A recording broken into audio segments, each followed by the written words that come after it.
Hello everyone, কী অবস্থা সবার? আজকের এই ভিডিওতে আমি নিয়ে আসলাম দ্য রাজা সাব মুভির এক্সপ্লেনেশন। তবে হ্যাঁ, এটাতে কোনো মুভির ক্লিপ ব্যবহার করা হবে না, শুধুমাত্র ট্রেইলার থেকেই যতটুকু বোঝানো যায়। তাই যারা এনজয় করবেন অবশ্যই শেষ পর্যন্ত দেখবেন। সিনেমার শুরুতে আমাদের নরপাশুর জঙ্গল দেখানো হয়। এটা অনেক ভয়ানক একটি জঙ্গল ছিল এবং দৃশ্যটি ছিল রাতের। সেখানে আমরা একটি রাজপ্রাসাদ দেখতে পাই, যেটা দেখতে অনেক ভুতুড়ে ছিল, মনে হচ্ছিল প্রতিটি কোণায় শয়তানি আত্মার বাস। এরপর দেখানো হয় আমাদের হিরো প্রভাস গুরুকে, যার নাম এই সিনেমায় রাজা সাব।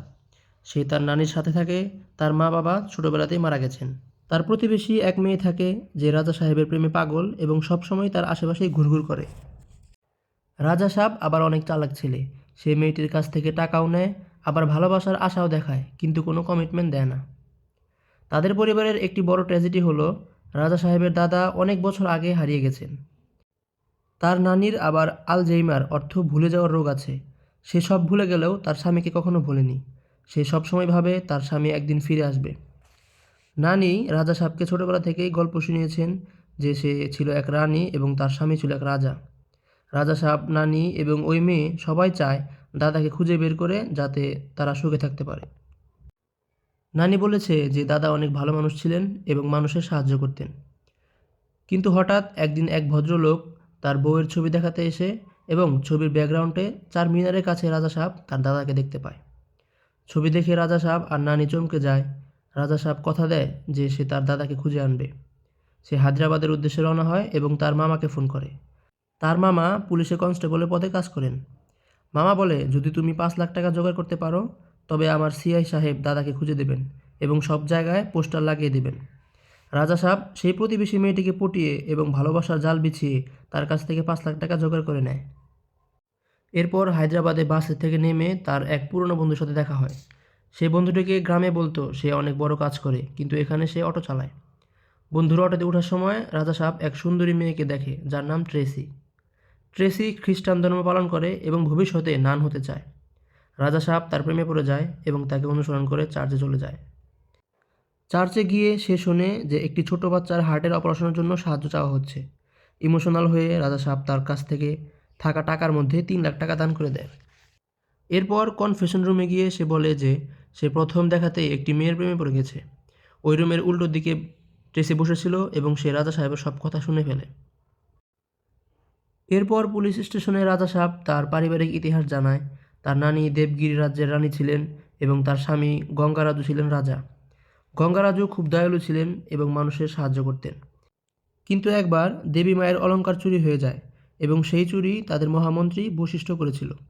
বশিষ্ঠ অলংকার নিয়ে পালিয়ে গেলে গঙ্গারাজু তার পিছু পিছু যায় এবং তখন থেকেই সে নিখোঁজ। এরপরের স্ক্রিনে আমরা দেখি রাজা সাহেব ট্রেসির সাথে দেখা করতে যায়, কিন্তু সেখানে গিয়ে সে বড় একটা ধাক্কা খায়।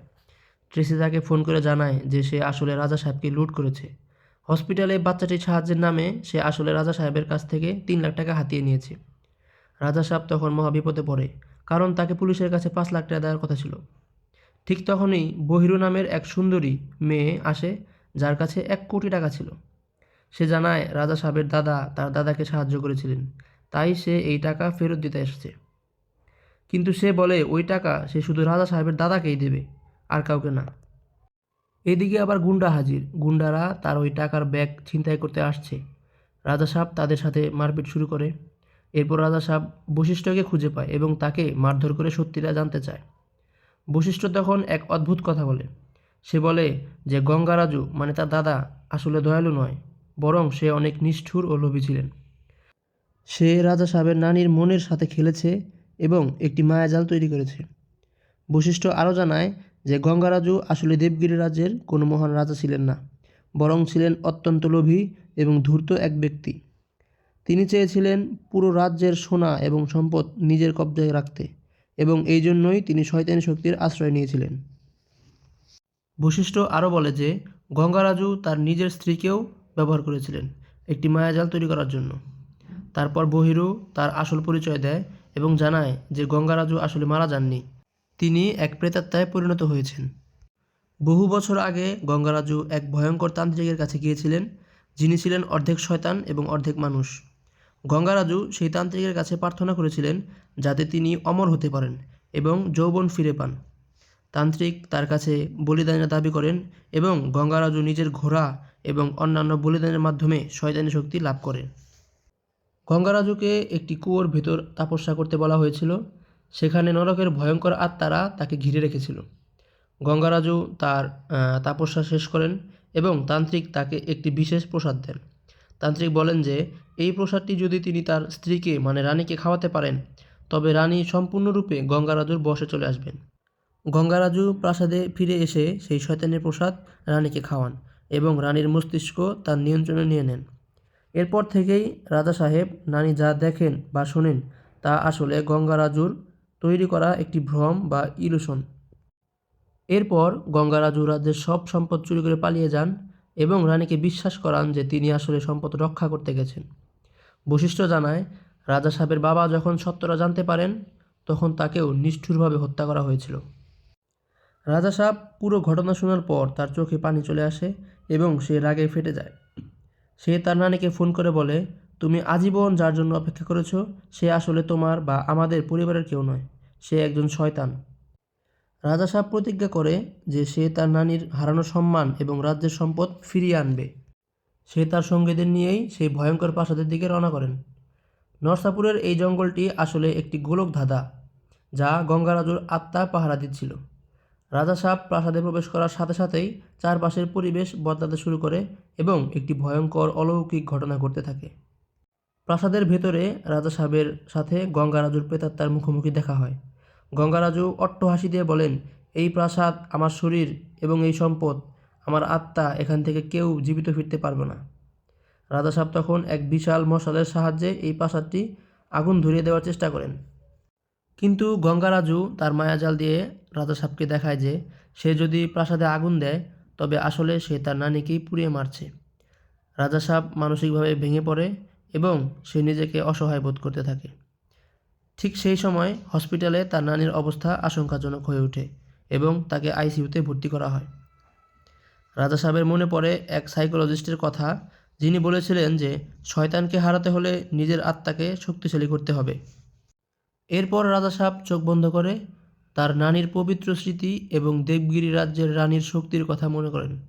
হঠাৎ করেই রাজা সাহেবের শরীরে এক অদ্ভুত দৈত্য শক্তি অনুভূত হয় এবং সে গঙ্গারাজুর মায়াজাল ছিন্ন করে ফেলে। গঙ্গারাজু তখন সেই তান্ত্রিকের আত্মাকে নিজের শরীরে অবস্থান করে এক বিশাল দানবীয় রূপ ধারণ করে। শুরু হয় এক ভয়ঙ্কর যুদ্ধ যা কোনো হলিউড মুভির চেয়েও কম নয়।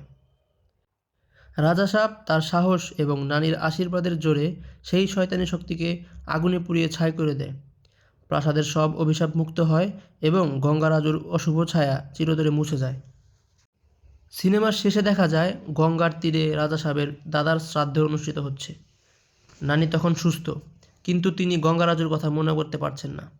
তিনি জিজ্ঞাসা করেন, এই লোকটা কে ছিল? রাজা সাহেব হাসি মুখে উত্তর দিয়ে বললেন, কেউ না নানি, সে শুধু আমাদের জীবনের একটি খারাপ স্বপ্ন ছিল। ভিডিওর একদম শেষে একটি বড় টুইস্ট দেখানো হয়। একটি সার্কাসের ভেতর এক ব্যক্তি ক্লাউডের সাজে বসে আছে। লোকটির মুখ তখন সামনে আসে, দেখা যায় যে দেখতে হুবহু রাজা সাহেবের মতোই, কিন্তু তার চোখগুলো শয়তানি লাল রঙের ছিল। এটি আসলে রাজা সাহেব 2 বা সিকুয়েলসের একটি বড় ইঙ্গিত হতে পারে যা পরবর্তী বছর মুক্তি পেতে পারে। ভিডিওটি এই পর্যন্তই ছিল। সিনেমাটি কেমন লেগেছে কমেন্টে জানাতে ভুলবেন না। আর হ্যাঁ, এটি আমার প্রথম ভিডিও, তাই ভালো লাগলে পাশেই থাকবেন আর খারাপ লাগলে সাজেশন দিয়েন যে কীভাবে কী করতে পারি। ধন্যবাদ।